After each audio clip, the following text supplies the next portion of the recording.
Bonjour, alors aujourd'hui j'aimerais vous parler d'un truc qui m'est arrivé, que je trouve un petit peu bizarre. Voilà, je suis allée au CIO parce que je voulais demander des conseils sur l'orientation. Je suis tombée sur une personne très bienveillante et très intelligente. Et cette personne, en discutant avec elle, m'a fait comprendre que j'avais peut-être un problème qui s'appelle la dyscalculie. Alors la dyscalculie, j'ai un petit peu de mal à vous expliquer clairement ce que c'est. C'est un petit peu comme la dyslexie, mais avec les chiffres. Alors voilà, j'avais envie de vous en parler parce que ça m'a fait beaucoup de mal dans ma vie et je ne savais pas qu'il y avait un mot à mettre dessus et que ça pouvait être soigné en quelque sorte et qu'il fallait voir une orthophoniste. Donc voilà, moi quand j'étais petite, dès l'âge de 6 ans, quand j'étais en CP, je ne comprenais pas les chiffres, je ne comprenais pas les formes, j'avais du mal avec l'espace, à me repérer. Et ça m'a poursuivi pendant toute ma scolarité, c'est-à-dire que j'ai eu 0 en maths sur 20 jusqu'en classe de seconde. Je n'ai jamais eu une note supérieure. Et pendant toute ma scolarité, j'ai eu des enseignants, parfois très gentils, très bienveillants, qui venaient me voir et qui me disaient: Laurence, pourquoi tu nous fais ça? Qu'est-ce qui se passe? Pourquoi tu ne veux pas écouter? Pourquoi tu ne veux pas apprendre? Pourquoi tu ne veux pas comprendre? Et j'avais beau leur expliquer que c'était indépendant de ma volonté et que j'avais beau essayer d'apprendre et de comprendre, je ne comprenais pas, bien malgré moi, que je n'avais rien contre mes enseignants, qu'au contraire, souvent j'aimais beaucoup. Mes enseignants ne comprenaient pas. Personne ne m'a jamais diagnostiquée. J'ai une enseignante pas très bienveillante qui, elle, m'a fait faire des heures de colle, convaincue que ça m'aiderait à comprendre.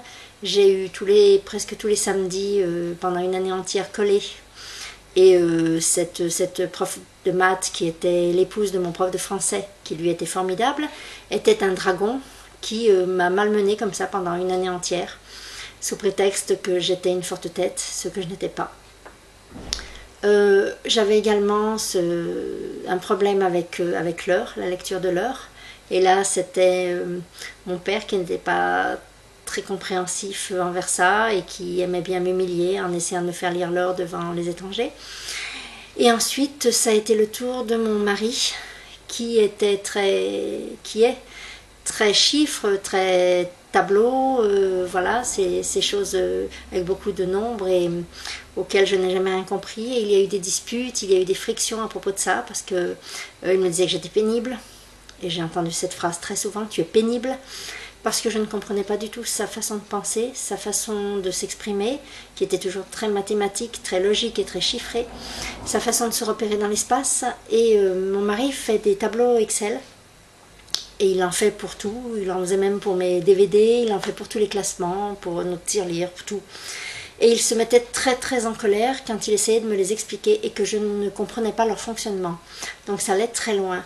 C'est l'un des éléments qui a fait que nous sommes arrivés au clash.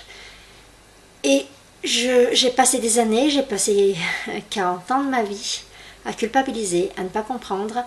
J'étais incapable d'aider mes enfants pour leurs exercices de mathématiques ou voilà.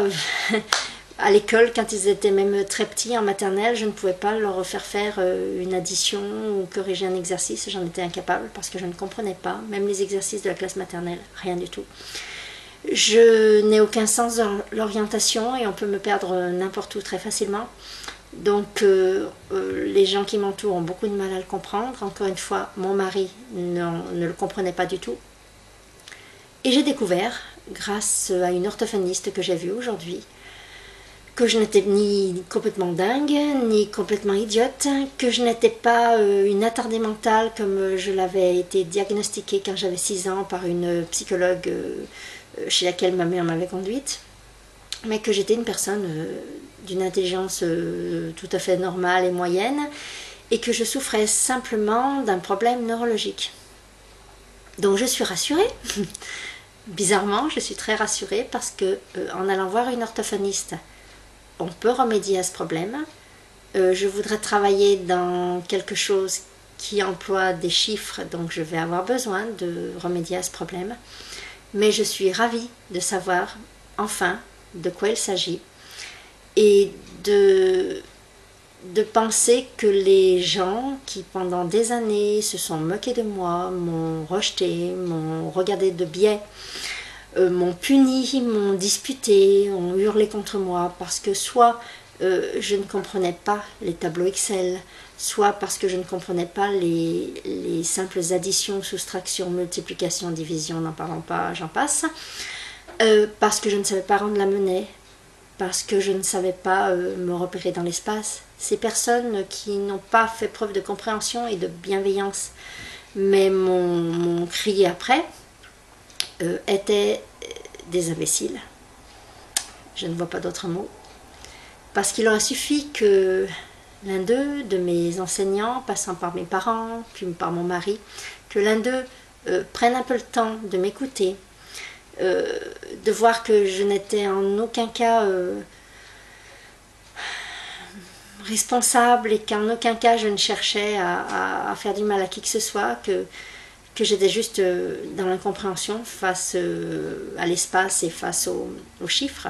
Si ces personnes s'étaient posées 5 minutes pour me regarder avec bienveillance, peut-être qu'il y aurait eu un diagnostic plus tôt et que cela m'aurait beaucoup aidé dans ma vie.